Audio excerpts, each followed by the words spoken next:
Hello everyone. Welcome back to another segment of From the Hip. This is Dr. Shelley Plumb.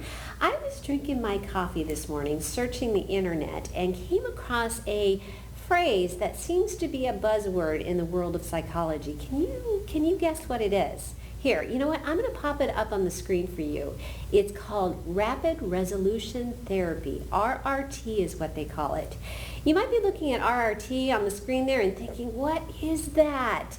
Interestingly, RRT is a psychological approach that is apparently supported by science and philosophy. So listen to this. It shifts the way the mind processes information so that improvements in thoughts and feelings and behaviors are all natural and automatic. It really got me to thinking, can it change the way I personally think? Can it change the way you are thinking? When I investigated further, it became clear to me that RRT works to address and clear up the ongoing effects of debilitating conditions such as anxiety, panic disorder, insomnia, night terrors, child abuse, and even things like post-traumatic stress disorder. The list really is endless, so it's fascinating, don't you agree? I mean, today we have a specialist in RRT with us. We have Dr. Dara in the house. It's so exciting. Dr. Dara is a clinical psychologist and a rapid resolution therapist, and we have questions for her. A lot of questions on how RRT addresses, for example, anxiety. Can RRT help with balance in our life? Is it possible to achieve really true emotional stability with assistance of RRT? They're all awesome questions, and we are going to answer them today. So don't leave that seat right now. In a moment, we will be back with Dr. Dara.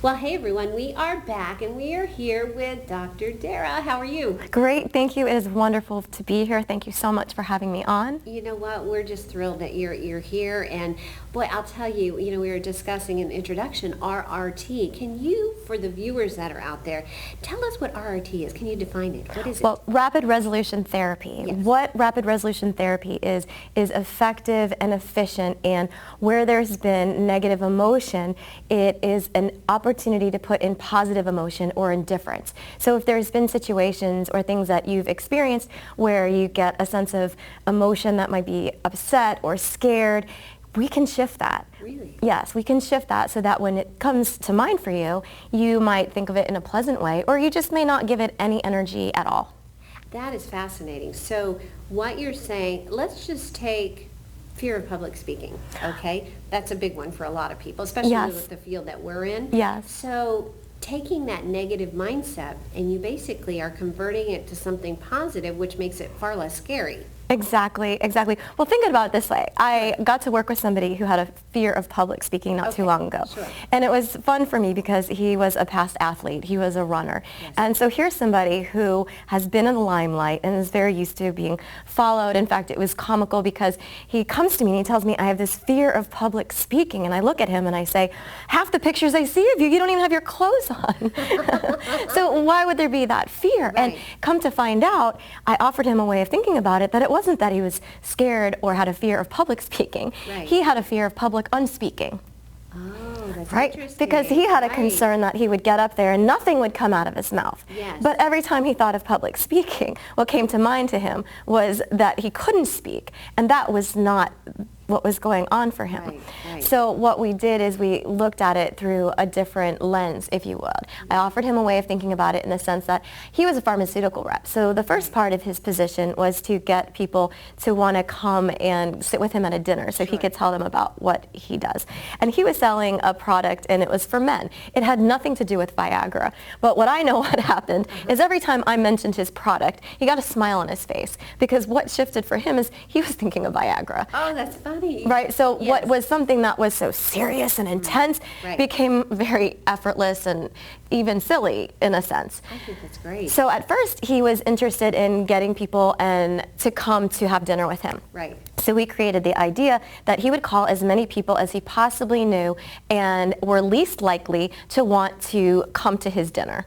So what happened right away is that there wasn't so much urgency or importance about reaching out to people and telling them what it is that Right. they were coming to do. Before you knew it, he had more people that didn't want to come than he even thought that he would that's have so funny. that would want to come. Right. So along with that, then the next step was the big presentation. Yes. We came ready for it.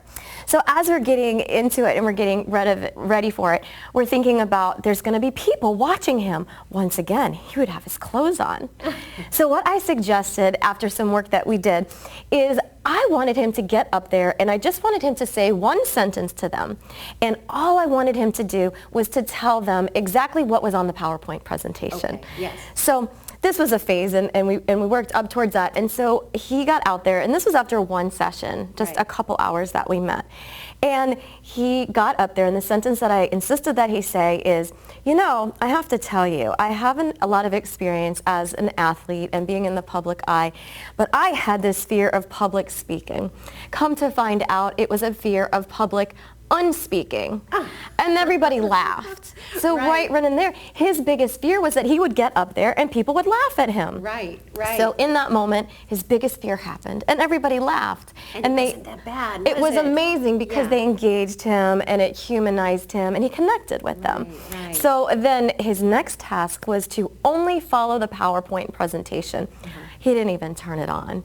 that right? Because he was at such ease at that moment and he was in his ailment and he felt welcomed and they felt welcomed by him in that moment and the rest was history. So wonderful. That is really wonderful. So, I mean, fear and its buddy, I'll call it its buddy, anxiety, they go hand in hand, Yes. right, don't they? So RRT is instrumental in decreasing anxiety. Yes. And it's really illustrated very nicely in that example. So how is that related? How does it help decrease anxiety? I'm curious. Well, let's think about anxiety just in itself, or let's talk about fear Okay, first and foremost. sure. Fear or anger, you know, I think of them, they're very primitive. Right. If you have an animal that gets mad, they're going to do two things. They're either going to fight or they're going to get out of there. Right, exactly. So fear or anger is a physiological or an emotional response to perceived threat. Yes. So it's the way that mind is reading information of how it's happening at a certain moment. I see. So when somebody is experiencing fear, because you and I could be sitting right here, right now, and all of a sudden a rainbow could appear, or maybe a big rain cloud comes through and we're wet. Right. And hours later, you and I are describing the experience completely different. Right, Hence, sure. there's twin studies and people that you'll speak of somebody who's off at war and they'll be in the same situation and have completely different experiences by it. Right. So that's the way that our mind reads information. It's the perception of what has happened. I call them little T's and big T's. Okay. Some people flash around the word trauma. What's going on for us is our minds are amazing in the way that they read data. They bring in information. They code it like you remember the Texas Instrument computers? Yes, And you yes. remember watching when it would load up and you would see ones and zeros? Sure, yes. I believe our mind is like that. The way that our mind codes it is the way that we have a reaction to it. So as we're able to code it and create the reaction, we can also uncreate a reaction and uncode it.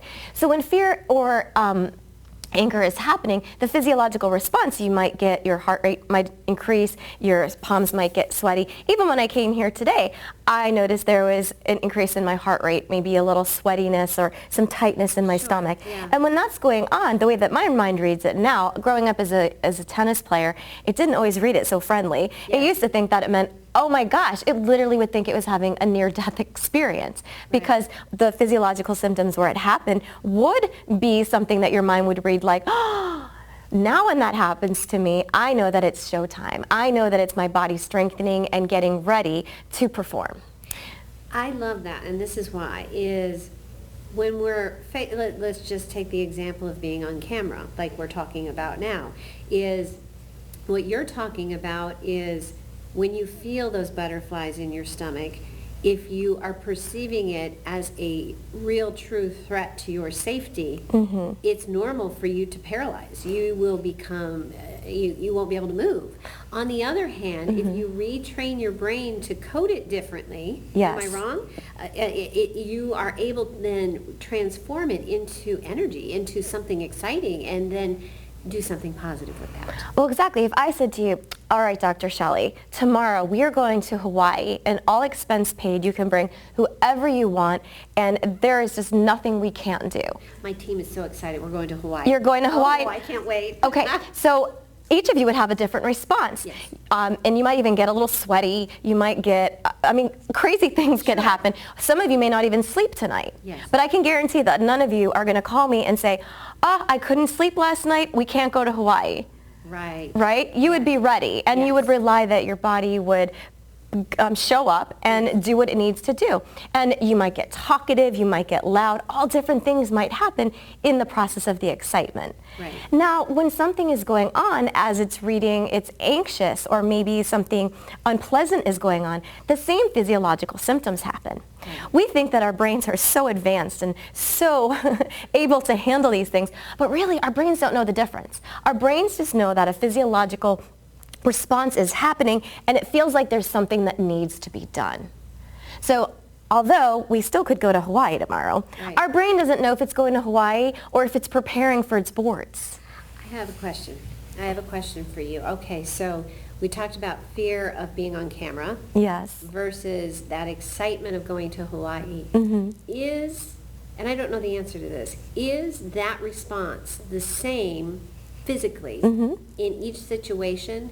But the difference is the way the mind's reading it. Yes. It is? Yes. Okay. Yes. I understand. You may not have the same exact physiological symptoms, but your mind is reading it as being a terrible thing when it's just doing that, your body is doing that to let you know something is going on. It's providing you with information. Yes. And so the way that your mind is reading it or processes is then the way that it plays itself out and what happens with it next. Right. Oh, that's interesting.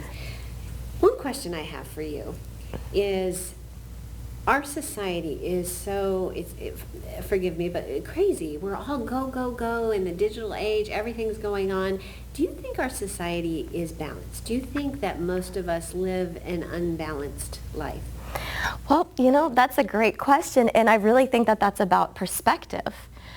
Because what is balanced to one person may not be balanced to another. Right. So as a whole, I think that's a big, gigantic, no, we are not balanced. Okay, yes, yeah. Me diplomatically answering that. Right. But I do believe that it's bio-individuality, and what works for one person may be different than another.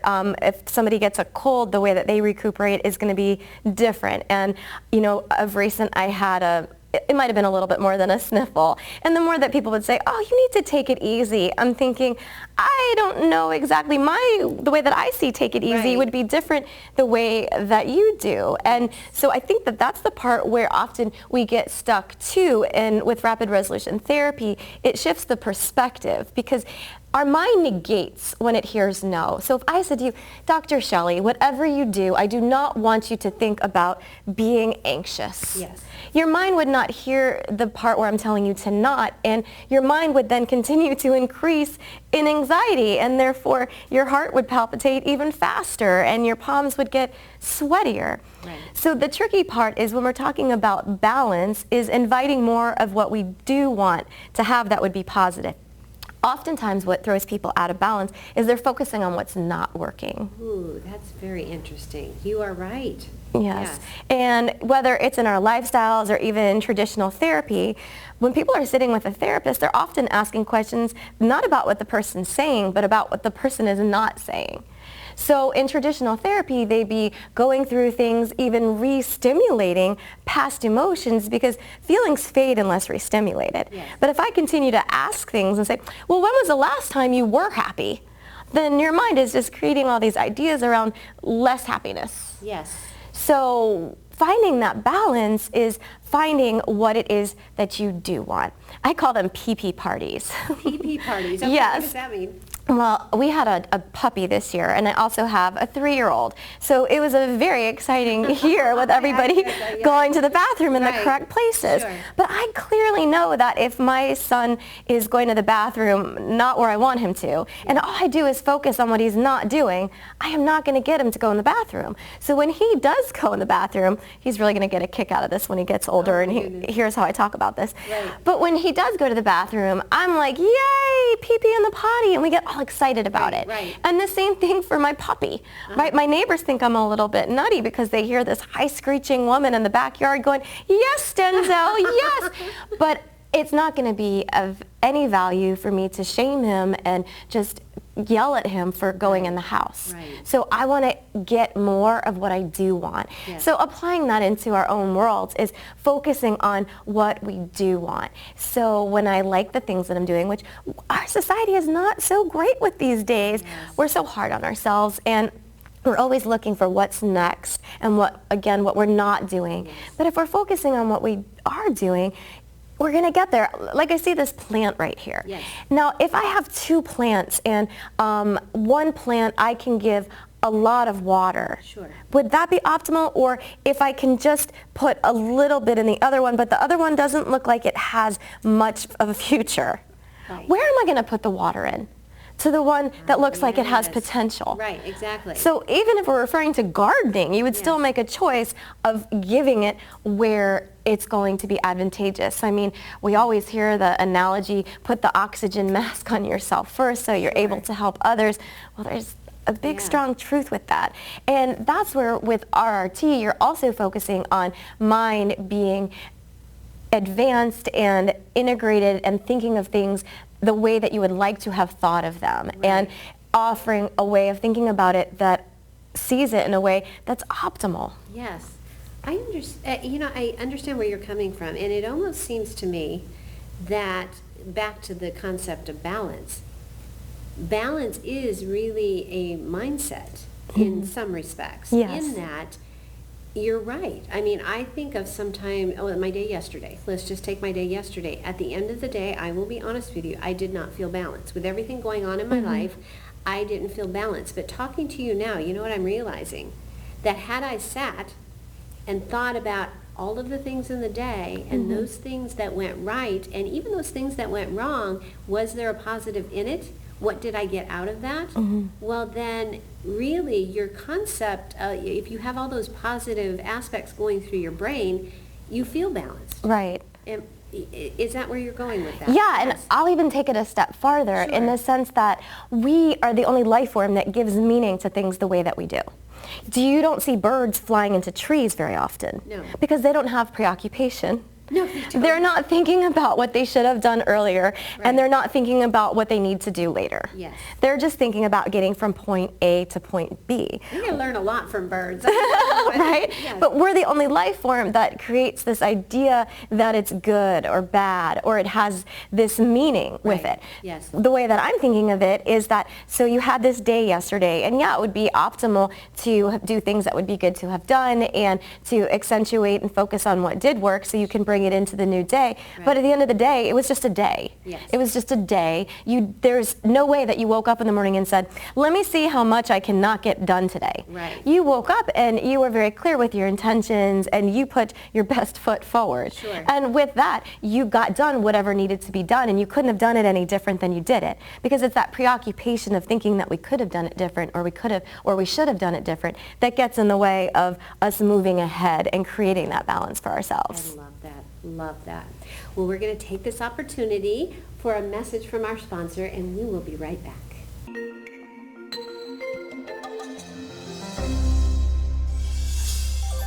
Microgerm Defense is a green antimicrobial product. It is approved by the U.S. Environmental Protection Agency and comparable regulatory bodies around the world. It wipes out 99.99% of harmful germs and viruses with its non-stop active protection. The process for application is easy, fast, and safe. For more information, email info@microgermdefense.com or call 1-855-282-3338.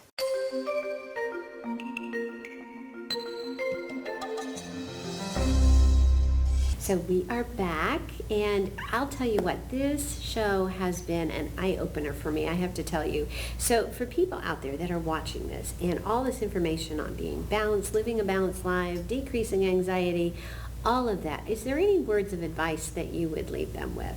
I think the idea mostly that you couldn't have done it any different and it couldn't have happened any faster than you thought it would, because often we get stuck with these ideas of guilt or thinking that we haven't done it strong enough, good enough, fast enough, and really it's all a build up to where you're at right now. Yes. Again, going back to the birds are just hanging out and chirping, and they're present and they're enjoying where they're at. So focusing on what is working is going to increase more of what you want. I agree 100%.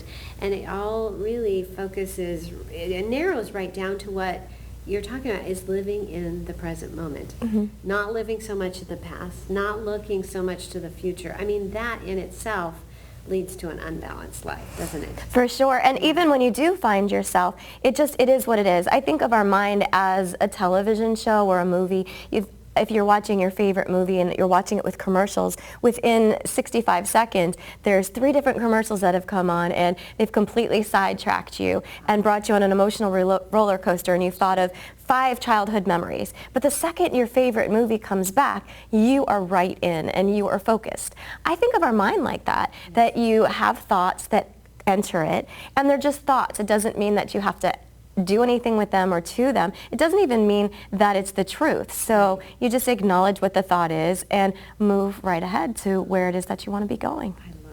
I love that. So for people out there that are watching this interview, and it's been incredible, hasn't it, are watching this and they want to find you, where would you point them? To my website, it's www.drdara.com. Perfect. Yeah. Well, thank you, Dr. Dara, for joining us. Thank you. Appreciate it. I love this show. It was incredible insight from an expert in the world of RRT. I'm particularly impressed with how RRT is said to improve performance and give peace of mind, and in many respects accelerate emotional and physical healing. It's really interesting, right? I want to extend from PlumbTalk a big thank you to Dr. Dara. Wonderful food for thought today. If any of you have any additional questions, please don't hesitate to contact Dr. Dara directly or reach out via our Facebook page, and we'll put you in touch with her. Thank you to all of you out there for joining us today. Please don't forget to like us on Facebook, visit us on Instagram, and interact with us on LinkedIn. We would love, love, love to hear from you. Until next time, this is Dr. Shelley Plumb. This has been another segment of From the Hip. I'll see you soon.